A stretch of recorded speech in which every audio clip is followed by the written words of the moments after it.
Оны қараңыздар, адам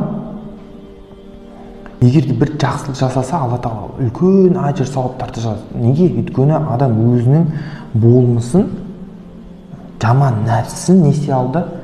Тежей алды, оны тоқтата алды, күнәдан тыйылды, жақсылық жасады.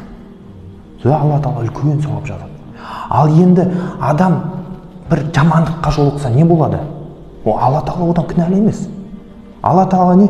Сені дұрыстағысы кеп тұр. Алла Тағала сенің ішінде қандай екенін біледі. Жамандық жасап жатсаң, саған проблема келіп жатыр ма?